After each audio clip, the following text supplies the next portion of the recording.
Hello everybody, this is Danny from Deep South Homestead for porch time today. We're trying to get it done a little bit early today. We've got a lot of rain moving in here out of Texas and all, and it's been some crazy weather this year, y'all. You know, on a homestead, we've been talking about this homesteading series. We've been talking about animals and plants and buildings and the house and all these kind of things, but one of the things that we don't have any control over is the weather. And this year is really whacked up bad. I mean, yesterday, I'll give you for instance, yesterday it was 84 degrees here. The day before it was in the 80s.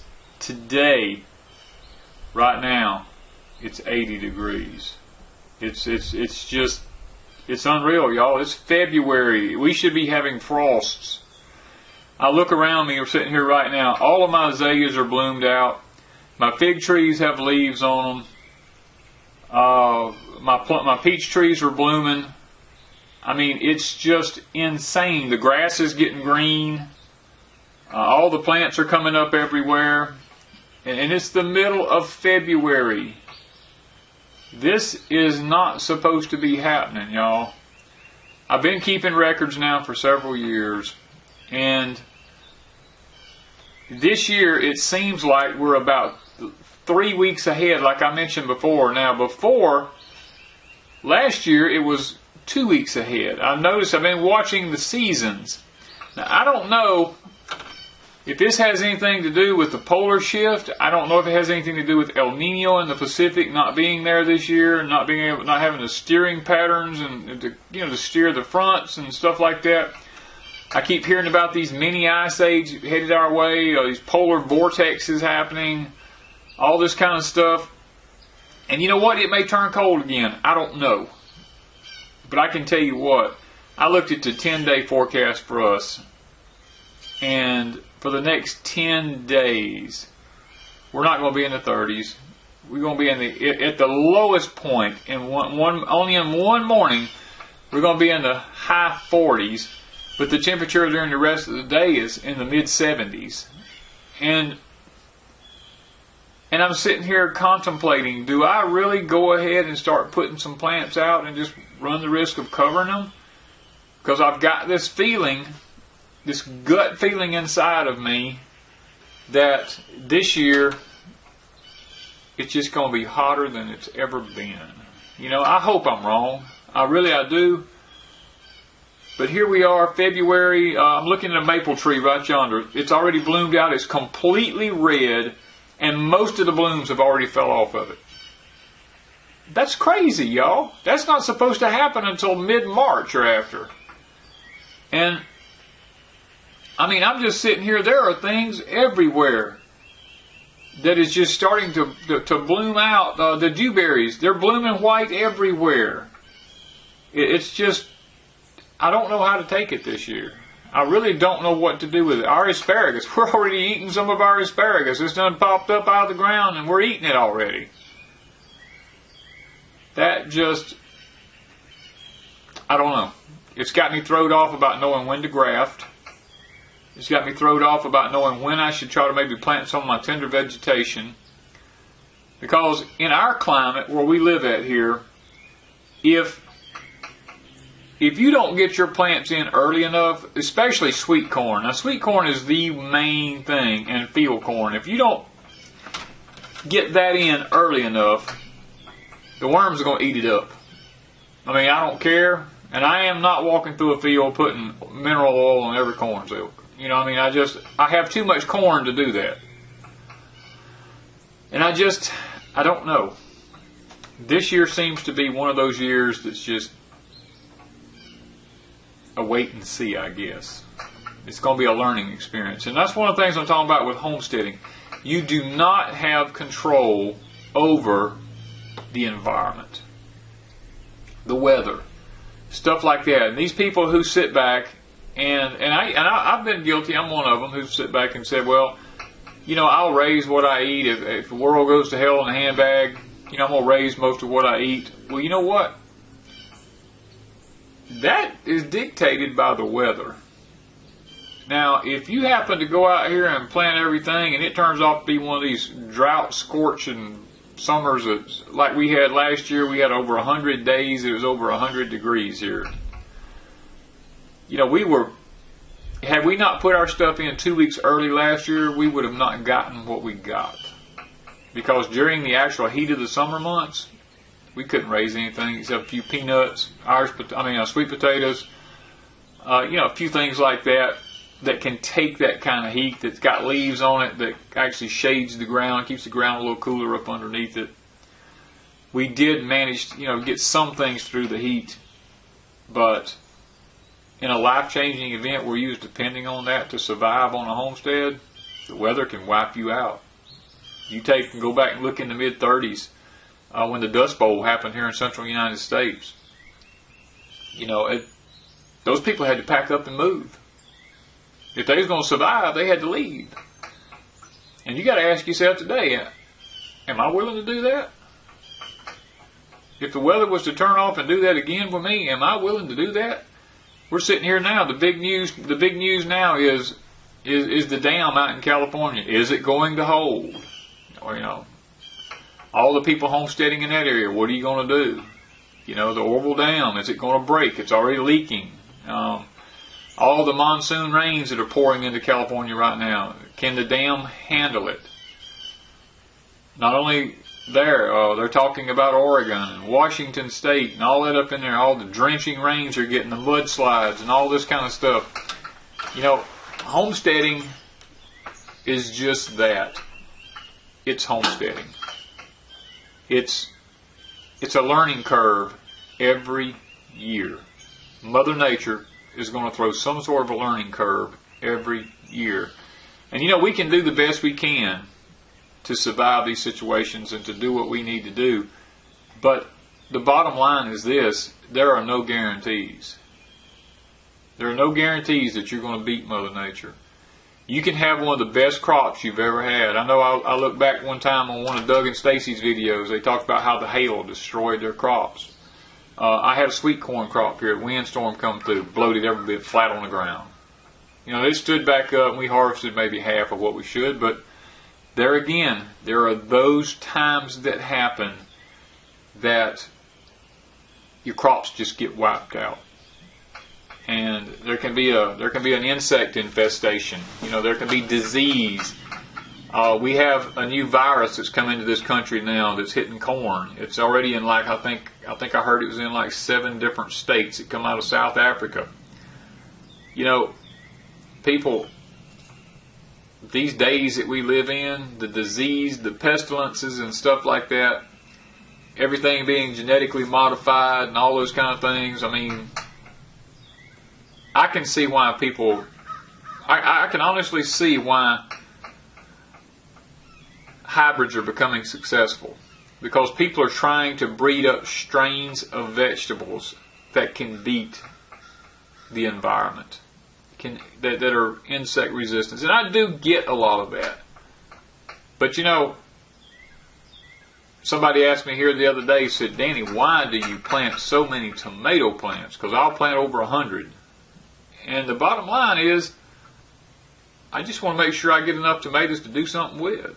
Because if you back off out here and you bank on 10 plants, something happens, you're just not going to have enough to can. You're not going to have enough to make sauces. When you start making sauces, I'll give you, for instance, I made 7 pints of ketchup. Because I like ketchup. You'll notice on Wanda's videos with the meals and stuff like that, I eat ketchup on a regular basis because it's loaded with lycopene, and lycopene is good for the male body. And I did 25 pounds of tomatoes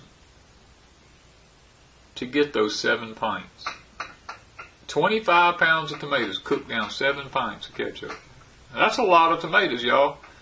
And you start making a lot of these sauces. People talk about making sauces and making powders and stuff like that. It takes a lot of tomatoes to make a quart of paste or a quart or a pint of powder or anything like that. It takes as the old expression goes, it takes a buttload of tomatoes to do that. And you're not going to do that with just a few plants. Now, I noticed Daniel at Go for Green talks about how many tomato plants they're planting. And it's encouraging to see somebody step out and actually plant that many tomatoes, because they have a goal in mind. They have learned, just like I have, they have learned that it takes a lot of plants to provide what you need. Now, I know I'm mentioning a lot of different YouTube channels today. Zach and them from American Homestead, they do a lot of canning. And you know what? I love that. I love the fact that we have people out there that are doing the canning videos. Linda's Pantry, all these people, they're doing canning videos. Starry Hilder, all these. Because, my friend, that's where it's at on a homestead. Is getting out there, getting enough stuff planted. People go, well, I don't have much land. It doesn't take much land to grow some vegetables. Tomatoes, it doesn't take a big spot. I've got a place here behind my house back here that I'm planting this year that's probably 60 feet long and, I don't know, 15 to 20 feet wide. I'm going to probably get all my tomatoes in that one spot right there. And that's what you've got to do. A lot of our tomatoes last year was in containers. We had over 100 pots of tomatoes last year. And that's just one of those things that, you need to understand that you have to have a lot of something if you're going to be able to can.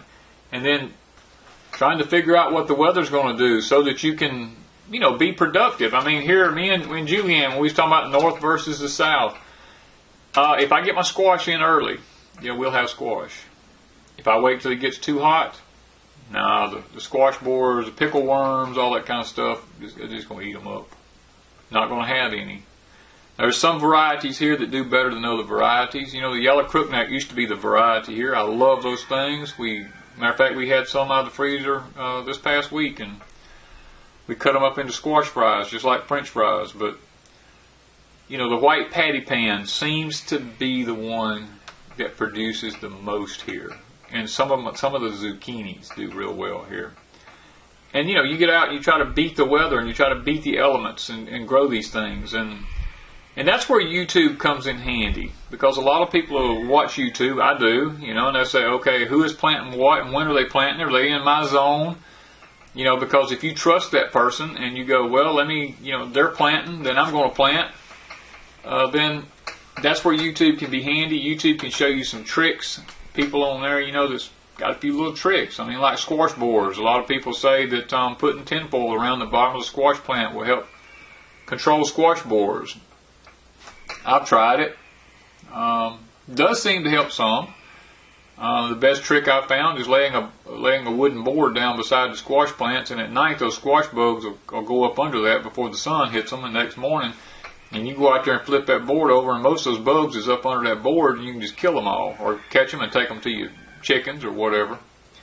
There's just lots of tricks you can learn on YouTube about gardening, about how to beat the weather, and that's where the learning curve comes in on YouTube, and we try to put out a few videos like that. We try every year to experiment with something a little bit different.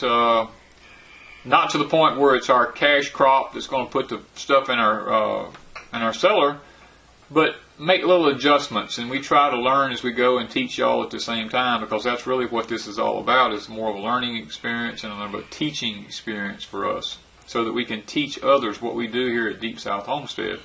Now, it's not to say that it's going to work where you live at, but maybe you can grab a tidbit or something from it. Now we've had some English pea planting videos that we've done already. We've had some planting potatoes that we've put our Irish potatoes in the ground.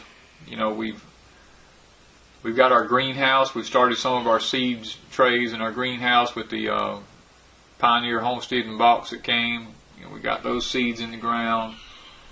We're harvesting stuff out of our greenhouse to eat all winter long. Now we're fixing to start taking stuff out of the greenhouse because yesterday it was like 125 degrees in there, and that's with everything open and air blowing through it and everything. It's just getting too hot. But and you're going to see some things on our videos. There's some things that we don't like doing, but and I'm going to kind of break away from homesteading just a moment to maybe explain something. And it's this thing about clickbait. I don't like clickbait. I never have liked clickbait. I think it's unfair. I think it's not right. But at the same time, it's become the norm now. And it's not because of the channels. It's not because of the YouTube people. It's because of YouTube itself. Because, like our channel, for instance, we put up a few clickbaits every so often because our viewer count starts going down. And it's not y'all's fault, and it's not our fault. It's YouTube's fault. Because YouTube really doesn't care who watches what. They just want the views. They don't care if you have 1,000 subs or if you have 100,000 subs. It's whoever's got the clickbait now. That's who they push out front. And I'm going to say this about Deep South Homestead. You don't have to worry about Deep South Homestead. If you're a subscriber of ours, you can count on, unless God stops me in some kind of way, there's going to be a video up every day of some kind that you can look forward to. Don't go on what's trending. Don't go on what's recommended or anything like that.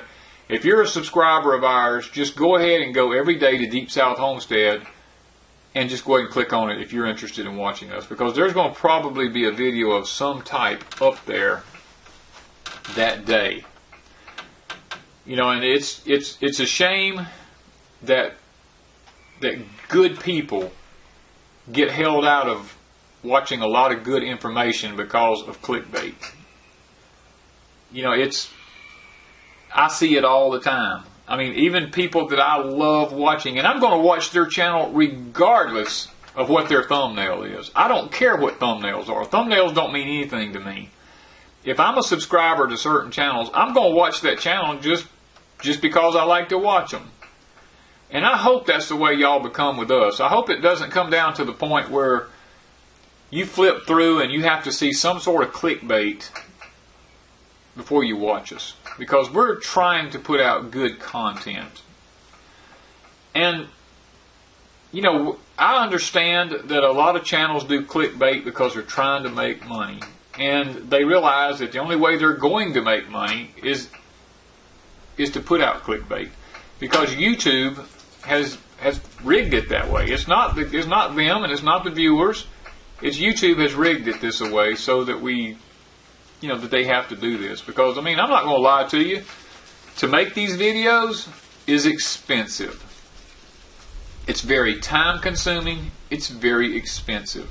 Any video that goes up on YouTube, whether it be from Deep South Homestead or from any of the other people I talk to, has a minimum of at least 4 hours in it.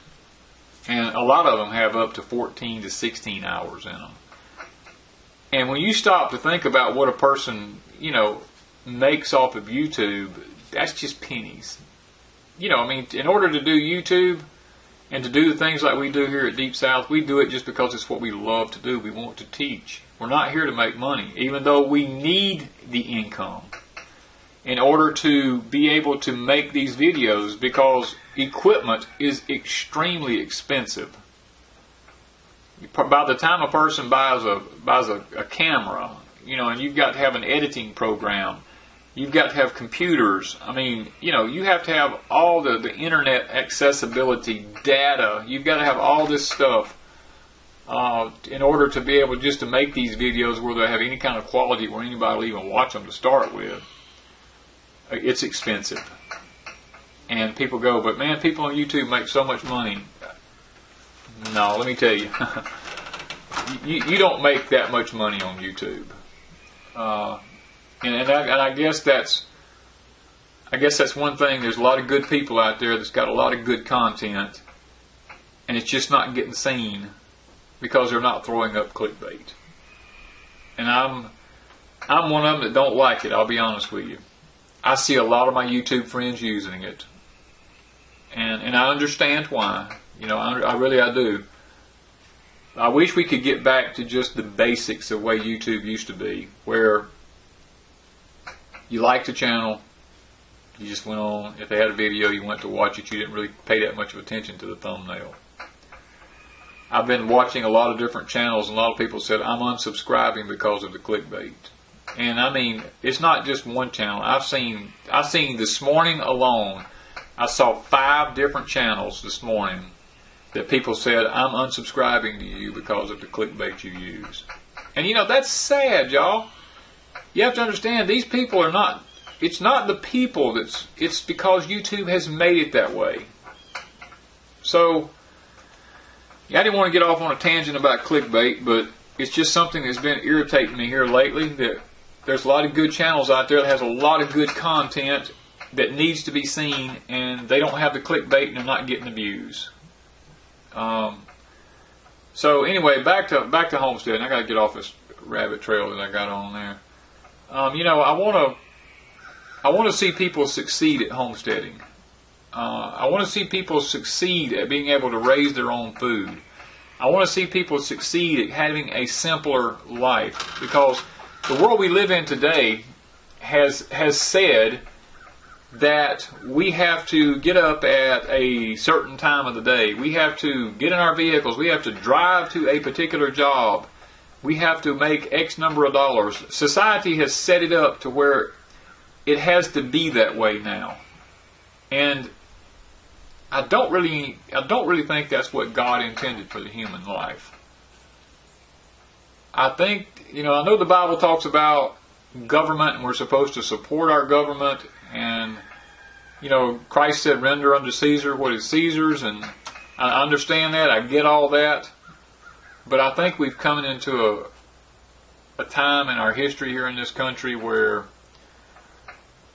we've done like the old Roman Empire. We've kind of backed ourselves into a corner. And that's why homesteading has become so popular today, is because people realize that they're backed into a corner, and they're wanting to kind of not necessarily go back to the old ways of doing things, but to go back to the simplicity and the healthiness of the old ways, and the peace and comfort that it brought, the mental rest that it gives. I'll be honest with you, to work and thrive in a world today, it causes mental fatigue.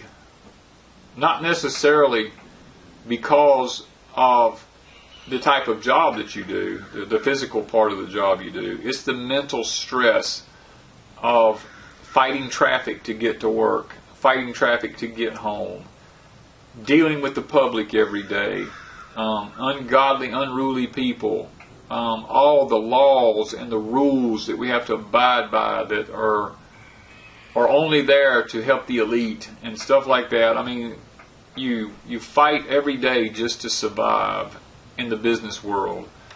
And I think that's why a lot of people are so anxious about getting to some sort of a homestead, because they feel the uncertainty that's going on in this country. And they know, just like the old Roman empires and all the other empires that have been, the Medes and the Persians, and all back throughout history, Alexander the Great, and all these Artaxerxes, all these people who had these great empires, they all collapsed. All because of the same thing. And you know, and I look back and all you got to do is go back and watch the history of the old Roman Empire, and America has fallen right into that same trap. Now that's sad, but it's true. And I'm sitting back and I'm going, you know, y'all watch my porch. I had a video out called The Journey. And in that video, as I walked through the woods, and it was kind of a lengthy video of me just walking through the woods, not saying a word. And then when I got to the end, I sat down on a bench in the woods, and I sit down and I gave you my perspective on life. I want to enjoy my life from the beginning to the end. I've never been one of these kind of people that sit back and said, oh, I can't wait to retire so that I can enjoy my life. because too many of my friends that had the same, as I mentioned in that particular video, too many of my friends that had the same mentality have all gone. They're passed away, and they never got to achieve that goal. I don't want to be like that. And I think that's what a lot of homesteaders are yearning for today, is they're looking for that peace. They're looking for some sort of tranquility to escape the modern world and to be a little more self-reliant upon their own self, and to say, you know what, I don't need government. I don't need all these things that's being shoved down my throat. I can do this. My forefathers done this without help of anybody. They struggled and they worked, but there was a sense of accomplishment that went along with it on the homestead. And I think that's what's coming back today. And it encourages me. There's a lot of young people that have this mentality today that they want to go back and they want to raise their own food. They want to raise their own animals. They're sick and tired of the system that we live in here today. And that's what's making homesteading so great today. And I feel like that it's people like me, it's my responsibility to share what I know with the younger generation. Because I think it was BP Earthwatch the other day that made the comment, when the watchman on the wall sees destruction coming and he doesn't warn the people, then their blood is on his hands. And that's kind of the way I look at life. I've always looked at life like that. That's why I do YouTube. I do YouTube because I see things happening. I see things that are going to happen because I'm older. And I've homesteaded all my whole life, and I want to share that knowledge with the younger generation. So that's one reason on Porch Time I'm doing this series on homesteading and some thoughts about homesteading. I don't know everything about homesteading, but I do know a lot about homesteading, and I'm willing to share what I do know. So I hope y'all have enjoyed Porch Time today. I know maybe it's a little bit out of the ordinary, but I think it was necessary. So remember, always look for Deep South Homestead. We're going to be putting up a video every week, every day of the week. And you can catch us live on Saturday nights at 8:30 Central Time. We'll be doing live stream for an hour at that particular time. As long as the weather permits and health and God don't intervene in some way, we'll be there every Saturday night at 8 o'clock Central Time for our live streams. Also, there's been, we're getting ready for this conference that's coming up in the Appalachian Conference. We're getting ready for that. Wanda's ordered a lot of cookbooks. Well, not a lot of cookbooks. She's ordered a new order of cookbooks. We've got the Danny books up and stuff like that. We're going to be probably taking some of those with us. But, Wanda's taking pre-orders for those cookbooks because they're going to be coming in probably first week or two in March. And if it's like the last batch, they're going to be gone quick. So if you're interested in those, you might want to get your name in the pot and go ahead and do the pre-order on them. The Danny books are usually always here. I have a local printer who can print those. So if you're interested in those, they're always there. And it's the time of the year to plant. So there's sweet potato. It's called a sweet potato manual. It's got all the pictures and information about planting sweet potatoes. We're in the process of writing 3 more books right now, maybe the 4th one.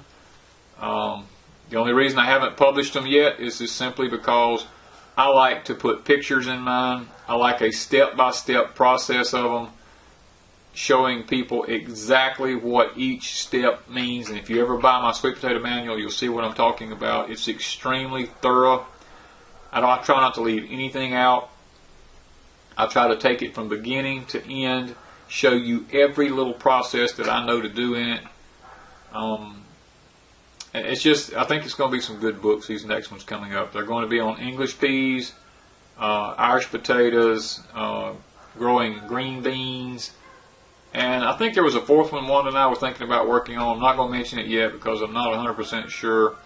Let y'all just kind of pick from those, and if you enjoy raising things, then maybe these books could help enlighten you a little bit on how to do these type things on a homestead, because, my friend, knowledge is where it's at as far as homesteading. So I want to thank you for joining us on Porch Time today, and I hope y'all have enjoyed it, and thank you from Deep South Homestead.